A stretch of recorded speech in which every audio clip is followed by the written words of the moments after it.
Hey everybody, welcome back after a protracted absence. We're playing some Isaac today. This is the day where I took the stream off because I'm not feeling well, but I'm still tainted Eve to the lamb? Okay, tainted Eve to the lamb. That's why I'm talking in like kind of a pseudo whisper, because I don't want the germs to hear that I'm working a little bit and thus decide to punish me for my hubris. But the truth of the matter, and you know, this is fairly typical, I guess. I feel okay. I just sound kind of bad. It's the way of the world. And I'm looking forward to playing a little Isaac today. But honestly, like, this is what it takes to get me to skip a day of Isaac. At least in terms of the upload schedule. A protracted series of, holiday occasions, followed by the baby not being in daycare because of the holidays, followed by literally everyone in our household getting sick. The backlog has been drained for a couple months now for sure. Hold on, there's a spot here. Like I've been recording at replacement levels of Isaac for, basically since I would say like October. And finally, all it took, this was what made the backlog so resilient. All it took at that point was one thing to send it off. Like, people have asked, over the years, how is it you're able to maintain such consistency, with Isaac? Well, when the sun was up, I made hay. If the sun was up 20 days in a row, I worked 10% more than I needed to on those days. And as a result, I had a little extra stuff in the grain silo when the sun was not up, when we had inclement weather.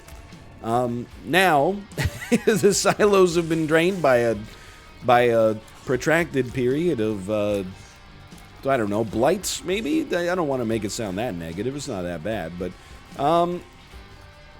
and as a result, we gotta restock them a little bit. So it is what it is, but also, like, I've come to terms with it. Like, there's been, I didn't even miss an episode. That time we came back from the US like a month and a half ago, and we barely made it back into Canada because of like the PCR test requirements and like the turnarounds over American Thanksgiving weekend. We still got an episode out that day, which is crazy. I've come to accept that the universe kind of like, that's pretty good actually. I'm not going to say like it has it out for me. I think it's actually just teaching me a valuable lesson about my own expectations, which is life's going to get in the way, especially now that as our family has grown. It's unreasonable, unrealistic to expect, no interruptions in content. And I say that because everybody's being very positive about it from a viewer perspective. Nobody's like, this is outrageous, this is why I'm canceling my subscription. If you are, that's fine. Find yourself somebody who stop bothering me, basically. If you're going to leave a comment like that, just go ahead and leave. I mean, I can't stop you from leaving the comment, but, I'm asking you to live in the real world, basically. It's more like, I have maybe an arbitrary attachment to the idea that I've maintained this streak for so long, even when it would be better for me to take a day off from it. I'm like, nah, man, we got to keep it going. But Isaac is waning. Its waxing period has ended. You take your car to work, I'll take my board, and well, I'm still employed. I'm still employed. Something like that. I think it's sort of all along the undertow. Something like this. You know what I'm talking. This guy definitely knows what I'm talking about. Hold on. I want an Eternal Heart. And I want my MTV. Okay, well, mission failed. Take me down. I don't want to see the devil deals anymore. But yeah, thanks for your patience, your understanding, and giving me a little space to convalesce. Because you might say again, like, because let me open the door to you, okay? Like let me pierce the veil, so to speak. You might say, but you're not even taking today off. No, but having no episode yesterday, which is today as of me recording it, meant that I didn't have to record one last night at 7 p.m. when I also felt bad. So I've already gotten that rest period. You piece. All of my lumps, my lovely lady lumps, have been removed from me. How dare you? So I did like take a day off, and also like if you want to catch up, like had this conversation with my wife a few times. You know, if you, I want to post 2 videos a day, in perfect situations. Maybe not, you know, in this situation, but in perfect situations, I want to post 2 videos a day. That means if you take one day off from recording, like I did yesterday, you got to make 4 videos the next day. It's not a lot of work, but it's, you know, the fact that I'm not playing catch-up is in and of itself a reduction by half of the amount of work I would normally be doing to maintain the appearance of there being an episode every single day. Anyway, nobody cares. I'm just explaining the machinations of it for people who might be unawares and interested, which is probably a small subset of the audience. But if I was out of anecdotes before, I mean, I am bereft at this point. We're not even supposed to be COVID tested anymore because the province is at such a high degree of Omicron like saturation that the testing facilities are overrun. So I'm just chilling. Like, I don't know. You might say, do you have COVID? I don't know. The provincial government doesn't want me to go get tested because I'm not over the age of 65. So we're just gonna, you know, be like, no, it's not COVID, man. It's just flu-like symptoms. Something completely different. The truth of it is I don't know, quite frankly, and perhaps never will. But I'm getting better. Like this morning I woke up and I had that... There's got to be like a word for it. Sickness hubris, maybe. I was like, I feel great today. Must have been one of those 24-hour things. And I do it literally every single time. Where I'm like, the first day after being sick, I'm immediately convinced that I'm better when I wake up. I never learned that it's just like when you went to sleep, you were tired. And now that you've slept, you woke up usually somewhat well rested. And then I remember I went to the bathroom and I was like, you know what? Maybe I don't feel good, actually. But I feel better today than last night. It's just, you know, 1 step forward, 2 steps back. Endless cold and flu season that we've been mired in since November 29th at this point. Today's December 29th. Bit of a cursed milestone, but, you know, this too shall pass. And, as annoying as it is, I'm happy it's not worse. You know, baby had a bit of a fever, got over it overnight, which was, you know, reassuring. Wife's sickness appears to be getting a little bit better. That'll be quite the relief. Gulp again, huh? I mean, we're kind of like... We're in a bit of a busted situation here. We've gotten no HP. We have gotten 2 beautiful Tears upgrades. I wouldn't turn up my nose. Oh! Oh my god. Wouldn't turn up my nose at those Tears upgrades. Did you see the shot that almost got us though? Like that, it did like a loop the likes of which I've never seen before. Oh man. Don't be a fool. Do this. If I could have kicked that over, man. If I could have kicked that over. But yeah, you know, doing relatively well, all things considered. I'm not going to be the guy who's like, oh, it's so hard to have like a mild cold, probably. You know, mostly just a little bit spaced out some of the time, that's it. But that's kind of like fitting because I've been watching, you know, the Matrix movies. And those are kind of like spaced out too. I finished the 3rd one, and honestly, I already talked about this on stream, but I think I owe everybody involved with the sequels a very minor apology. Why? Well, I've been of the opinion that, like, the first Matrix is a classic, the second is okay, and the third is terrible. I've come to terms with the fact that I think I honestly was, like, a little harsh. We're gonna die. There's no getting around it, man. There might be some getting around it. Nice try. Nice try. Hold on. Okay, be a little smarter, because we do have some options here. I enjoy having the knife, don't get me wrong. Okay, thank you so much. Do we still have the knife? No, that's a problem. Although our stats are not that bad. So let's not cry about it. Maybe it's, you know, your taste changes as you age as well. After watching the second Matrix, I think the first half of the Matrix Reloaded is actually not very good. And is mired in scenes where two people just philosophize to one another about things that, like, the audience has no reason to really understand. Like, the first movie was like, you know, hey, what's the nature of free will? But it wasn't like, you know, 100% of the film was this conversation. There was also a lot of, like, you know, kung fu, for example. The second movie is really like a lot of Neo meeting someone, and the person is like, you know, my name is Seraph, I am a protector, and you're like, nobody asked what that means. Like, everybody just is like, oh yeah, of course, I get it. A protector, of course. But the second half of that movie is actually kind of sick. I think it's like a good Matrix movie in the second half. With a highway, basically everything from when they see the Merovingian onwards kind of rips. It's like the rule of cool, right? To put it in a TV tropes kind of style. Like, it doesn't really make sense, but when Morpheus rips out his katana and then, like, you gotta try it, man.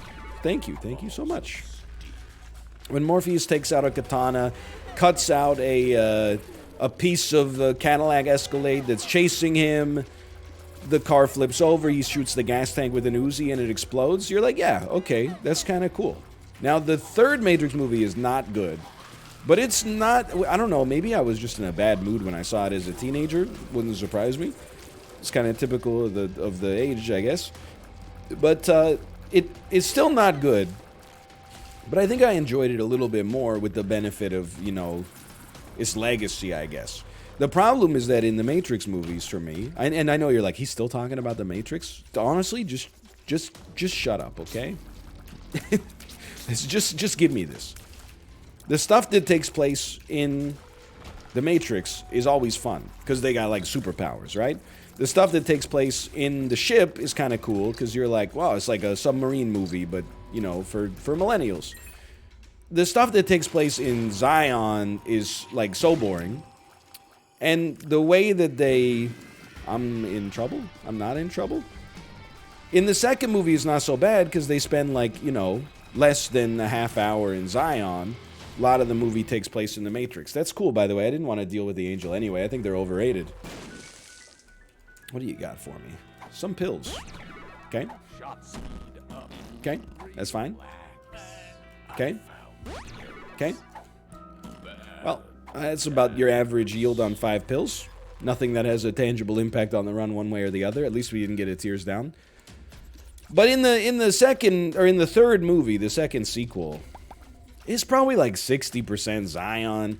You're seeing, like, characters you have seen exchange, like, 2 words, load rocket launchers, and, like, shoot them at drills that you've never seen before. It's like a Battle of Helm's Deep, but unearned.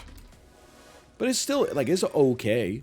Still some, it's like a very Dragon Ball Z type conclusion with the Neo and Agent Smith stuff, and I kind of embrace that. Seems like the actors and the actresses are having fun, you know? That's all I got. And that's really all I got. I got nothing else, man. I would play some Super Auto Pets on my phone, but you don't want to hear about that. It's all juice me, squeeze me. It's never you want some juice. You want some squeeze? Let's see. This is not an XL floor. I made a very bold decision there to play Samptorium. Wow, that sucked. But I'm glad I played Samptorium, because otherwise we might be dead right now. We really need this Angel deal. Like, this is... It's not the kind of run you want to have when you're a little bit under the weather.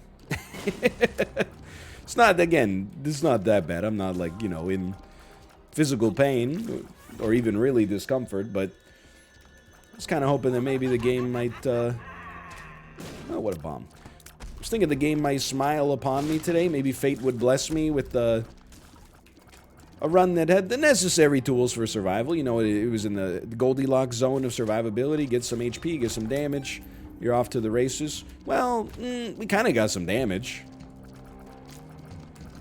Don't get hit by that. HP, not so much. Botfly, we got some survivability. One deal with the Angel could bring this around. But the longer we go without deals with the Angel, the more it's like, probably we would need like, you know, a few deals with the Angel. Or like some really cracked item rooms like the Cleaver. Which is, of course, I mean, like a game-winning item in and of itself. Dan, by the way, I was watching from the Peloton today. I mean, I was watching my favorite instructor tell me, you know, the cadence callouts and the resistance and so on, but I was looking over occasionally at my computer monitor. I could see that Dan beat Pace Picante today. I'm sorry if that's a spoiler for you, but it's, again, I'm really scraping the bottom of the anecdote barrel. I got nothing to talk about. And honestly, one of the great things about watching Dan play, and just about Dan in general, which can be, I don't want to say irritating, because it's not the word I look for, but as a cynic occasionally, or maybe eternally myself, I don't think that's true. I'm like generally fairly optimistic. I just take a negative bend on my optimism. I don't trust this room. Like, I think things over a long time scale probably tend towards getting better. I got faith in the human species. There's a lot of, you know, negatives without a doubt, and, you know, at times that faith has been lost and probably will continue to be. But in general, I'm impressed with humanity. I think if you only judge it by its, you know, most damnable elements, then you're missing half the point, or more than half the point. But Dan's, you know, reckless optimism can sometimes be a little bit jarring. For example, when he gets killed in Warzone and we're all like, that's a hacker. And then he's like, no, I think they just outplayed me. And then we watch the kill cam and the dude was like shooting through a stone wall a kilometer away. And he's like, oh man, that was a great shot. And you're like, dude, he's obviously using like a wall hack. He's got like no clip on. You know, it's there's some denial of evidence maybe in there. But it really, I mean, it's a pleasant thing to be around when you want to be optimistic in general. And then on top of that, it's admirable in its unwaveringness. And it was nice to see someone play Isaac and not be so jaded. I think it's a matter of time, honestly. Like, I went a long time playing Isaac, not being breathlessly positive in the face of annoyance, but genuinely and generally being like, this is fun. I'm still having fun, and I do still have fun with the game. But, you know, some of the apparent design flaws, I think after like a decade of nearly daily playing, they start to grate on you a little bit. Like, for example, when you have a run where you're on like the 6th floor, you start with 2 HP, you haven't gotten any more HP because all the item rooms have just given you strictly worse versions of spacebar items, you know, like that. It's not atypical, let's put it that way. I think that was an important time for us there to use that. It's nice, like, whenever Dan loses, it's very rare for him to blame the game. I would like to be that, but I'm not. I'm always like, I'm not blaming the game, but then I lay out a case where, like, any person listening would be like, that's big of you, but clearly it's the game's fault. At the end of the day, I guess you gotta keep in mind, this is essentially just a toy. You know, who gets mad at their toys? A baby. And not even my baby, like, she doesn't even get mad at her toys. Sometimes it is funny, like the honesty of a toddler. She has 2 stuffed animals that she really loves. One of them is Moo, that's a cow. One of them is Tomo. It's a cat that kind of looks like Tomo. Okay, this is something. Now the question is, with Samptorium, No, it doesn't give us the stats from it, but still, that's funny. But when she wants Moo or she wants Tomo, she goes like, Moo, Tomo, you know? When she doesn't, even though they're like her most prized possessions on Earth, when she doesn't want them, she does like a full stiff arm when I try to give them to her. She's like, are you crazy? What would I want to do with this piece of crap? This piece of garbage isn't going to help me. So there's no other tools, you know, in the toddler toolbox. They don't have like politeness. Really? They can't be like, no, I'd prefer not to right now. All they got is like screaming the name of the thing that they feel like they want, or being like, get that away from me. I never want to see it again as long as I live. It's a very, it's an up and down world. Let me in. Don't let me in. Rock the boat. Don't rock the boat, baby. Rock the boat. Don't tip the boat over. I'm going to take it. Our run has gotten better, but like, still... Wouldn't mind having a little je ne sais quoi. Unidentified, huh? Speed up, tears down. Fully becoming the Joker. Fully invested in becoming the Joker at this point. I am highly upset. I guess I knew the risks. And so do I. You wouldn't get this from any other guy, I believe, is the... Ooh, you know what? Let's be a little bit more careful. So, the stat up that you get from Soul Locket is pretty not great. But it could, over the course of like a whole run, make up for that. God, I hate Curse of Darkness, by the way. It's so annoying. I get that, like, that's the point. I'm just, like, you're kind of punching down right now. Yo, damage upgrade spawns a rune or soulstone. What the heck? I'm using it. I don't care. Like, you gave it to me on this room. I'm using it on this room. I don't want to see it. A damage upgrade. I gotta admit, they did put a few new damage upgrades into the game in the most recent patch. When you get one, I'm like more thankful, without a doubt, to receive one of the new damage upgrades than one of the old ones. If that was like Cricket's Head, I would have been like, thanks, finally. It being a new item, I'm like, let's go, thank you. Play any Mario 64 today, NL? See, I'm imagining chat in my head and using that as a springboard for conversations. I am playing it today. The thing is, like, there's no way this doesn't come across as complaining, but I don't really mean it that way. A sick day is different when the whole family's out of commission, right? Oh, that's so good, man. Doesn't work with Soul Locket, but still. It's different when the whole family's out of commission. You know, before we had a kid, you have a sick day, chill out on the couch, you know, order some food, make some soup, do whatever you gotta do. Now, you know, like, with the whole family being a little bit sick, Kate needs some time to rest, I need some time to rest, but when one person is resting, the other parent is on baby duty. So it hasn't been a lot of time for Mario 64 today. But when the cat's asleep, oh, the mice will, wahoo! I'm just trying to, I'm easing, if I could teach a lesson to all the young whippersnappers out there, okay? Because it might surprise you, I was once one myself. It's hard to come to terms with, I'm sure. Seeing someone that's 32 and then being like, you know, realizing that they weren't always 32. In fact, with a late November birthday. I don't think we should do that. I think we should keep our Samptorium levels high. But with a late November birthday, this only takes half a heart? Nope. And it doesn't give us the Soul Locket, so no dice. But I had identified within my peer group as one of the younger individuals because of the fact that I was younger than all but like 2 or 3 people in all of my classes. Like, you know, occasionally there'd be someone that has a birthday in December, of course.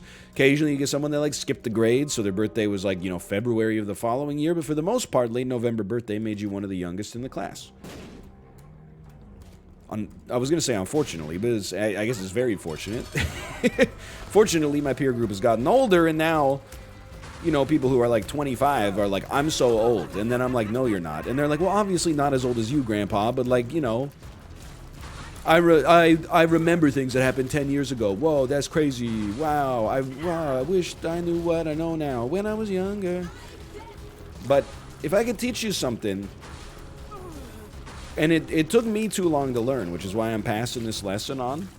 If you got, you know, pain in your body, in your joints, in your ears, you know, you should listen to it. Don't ignore it and push through it, because that is the folly. We need this of youth that, again, I've fallen victim to many times. You know, tore my meniscus, I think. Couldn't really walk on it. Was like, I don't need to go to the emergency room. I'll just, like, you know, little chicken noodle soup. It was screwed up for like 2 years. Don't recommend. I'm trying to think. There's other examples, I'm sure. But, like, I think, you know, I was really into, like, cycling one time. And then I, like, tried to go on a long bike ride when I was sick. And I got, like, halfway through the ride and was like, I'm going to die. And then I was like, okay, let's give it a few days break. And then it took me, like, 2 years to get back on the bike. You know, you got to listen to yourself. You got to, like, you got to trust your body a little bit. I know there's some irony as you hear what my voice sounds like right now. But, hey, do as I say, not as I do, right? The Mario speedruns were going great. And then one night, I practiced BLJs a little too much. Felt elbow tendonitis flare up. Couldn't really even, like, exert much force with my right hand. Like, obviously, you know, I was probably, like, doing something wrong with the way that I was tapping. Like, I was tapping way too hard or something like that. Took a couple of days off from playing the game. Now I'm back right as rain. If I had kept going, I might have, you know, done permanent damage to my elbow. And can you imagine the permanent damage to my psyche from trying to tell my doctor that I injured my wrist playing Super Mario 64? Like, I gotta keep that injury under wraps. I don't know if I'd ever recover from the shame. You gotta listen to your body. And honestly, like, I think as crazy as it sounds, maybe it sounds a little intuitive rather than counterintuitive, but smartest use of Samptorium 2021.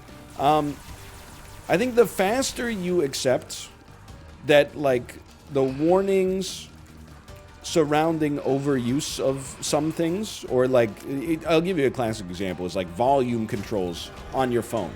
Inevitably, no thank you, by the way. I guess I should have known. Krampus, maybe? I don't want to take it. I don't. Like, I kind of want to, but I'd rather take the 16% chance of a devil deal here. Or 19% chance of a devil deal. Or angel deal, I should say. Versus, like, whatever that heart might be, and that also gives us a chance of a devil deal instead of an angel deal. It's a low reward opportunity, but I think I gotta stick to my line. But, like, the faster you accept that stuff is not, like, warnings are not for other people, they're for, like, you as well, the better off you're gonna be. Like, the more invincible you're gonna be as a result of the fact that you took precautions. I know people, like, they always, anytime you get told, like, by your phone to turn the music down, you're like, oh, Grandpa, come on, Grandpa, Android, my ears aren't gonna get damaged. Source, dude, just trust me. I've taken 10th grade science class twice. Just chill. I'm telling you, well, that was not good. I ignored those warnings too. I feel lucky, honestly. I have, like, mild tinnitus, but certainly not anything that, like, I would ever need. Well, I shouldn't say ever, I guess, but anything that requires, like, medical attention or intervention. And I'm thankful for it. But I know, like, a lot of people, you'd, like, get into their car, they'd be playing music at, like, 140 decibels. And I'm like, man, the messed up part is, you might not even like the song in, like, 15 years, but your ears are permanently going to be going, like, as a result. Now, if you're already, like, along for the ride, There's really nothing that you can do, and that's unfortunate. But that's why you, you try to maybe pass on the wisdom to the younger generation, and as the younger generation is wont to do, myself included when I was part of it, they'll, 90% of the people listening will, like, ignore you, and then, like, 10% of the people listening will try to implement it, and then eventually, something will come along that distracts them, and they'll forget about it, and then be like, oh, I always meant to do that. But then maybe, like, a couple people will be like, you know what, I'm going to listen at a comfortable volume. I'm telling you, it's not that people want you to listen to the music more quietly. Well, that didn't really work out. I think for the most part, nobody really cares, quite honestly. It's just like, you're only hurting yourself. Okay. Can I just say, like, this is tooting my own horn to an extreme degree, but I feel like we've played really well on this run. We have not gotten, like, exclusively bad items, don't get me wrong. It's not an unwinnable run in any circumstances, but we have been given, I would say, like, a pretty difficult path. Ooh, plus 0.2 damage. And I think we've done a pretty good job, especially, like, as a character we don't really play as that much. I feel a little bit more, like, in control. Now, I don't see a situation where we got this sewn up. I do feel like Soul of Maggie could be quite important. I also feel like it's terrible to have Curse of the Unknown. But if we just, like, tap shoot instead of going full send, I think maybe we're okay as long as we're not already on 0, and we shouldn't be on 0. Or on, lethal. Come on, man. Like, this... It's too much. All I'm saying, really, is that, like, I feel like this win would be an accomplishment. I would like to eat my current trinket. Thank you for asking. Okay.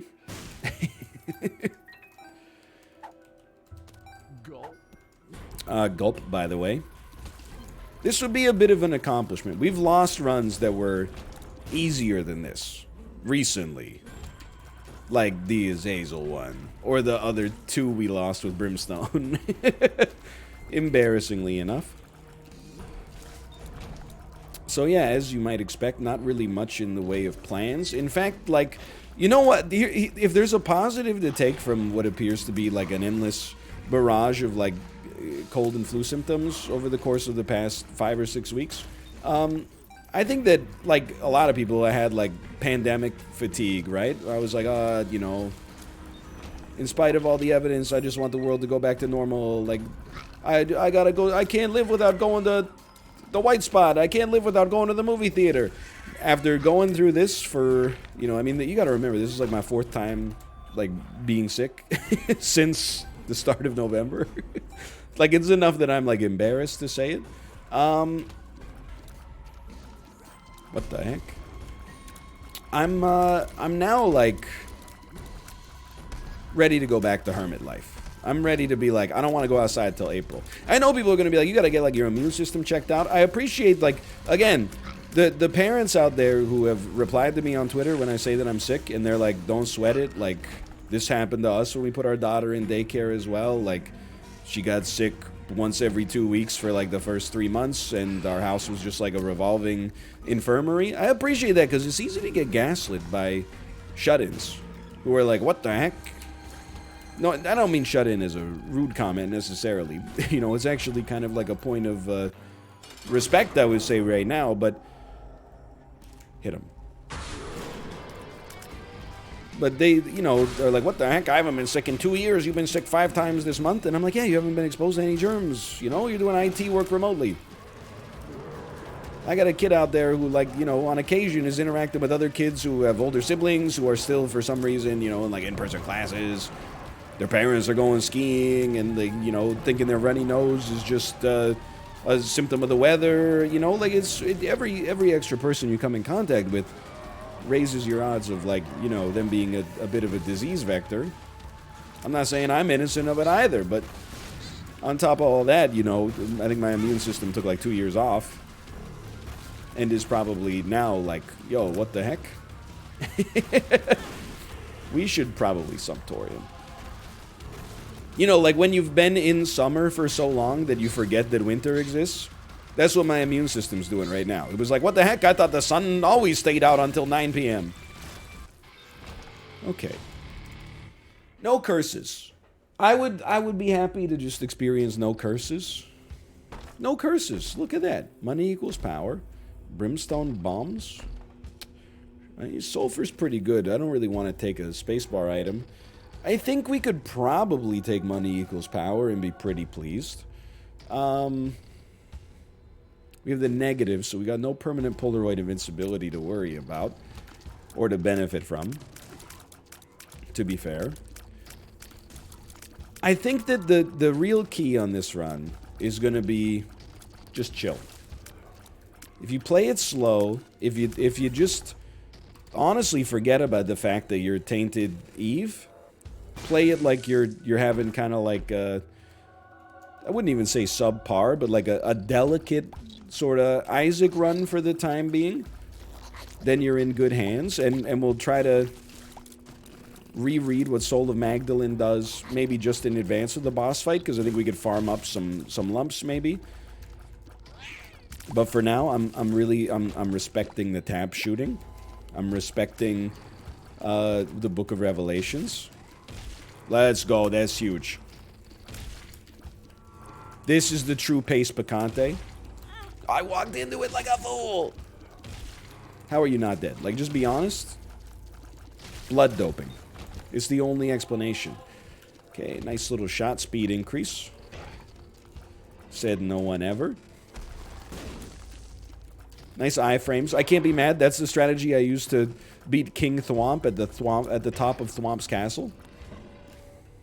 Top of the Thwomps. Top of the Thwomps. Popular speed runs no longer apply to me.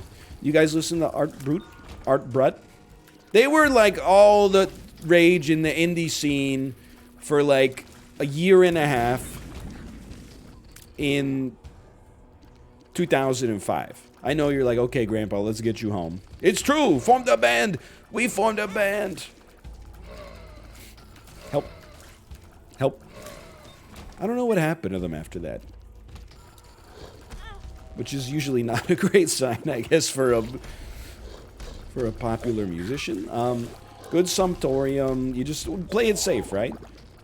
Wait, does Samptorium... Wait, does creating lumps sometimes trigger Virgo, or did we get hit there? I think we triggered Virgo. In which case, we should be using, like, this way more often. Should be creating way more lumps. Let's go. Let's go. Alright, well, like, one way or the other, I'm proud of this one. But I'll certainly be a little prouder. Did not reread. I think we only get hearts when we kill enemies, so I don't think this is like exactly what I was looking for, but... Oh, there was an enemy in there. I won't be hit. Smart play. Smart play. Look at that. There are flies being created. I'm accidentally a genius. One of the best to ever do it. If we talking about classics, does my name get brought up? Uh-oh. Uh-oh. Invincibility. Don't blow it. Don't blow it. Don't blow it. Good dodging. We're not blowing it. We're in good hands. Oh, man. Okay. Well, I'm going to go take a nap. Thanks for watching. I hope you enjoyed it. If you did, click the like button. That was a great deal. Of course, subscribe if you want to see more in the future. Thanks for watching. I'll see you next time. See ya! I got to find my mouse pointer. See ya.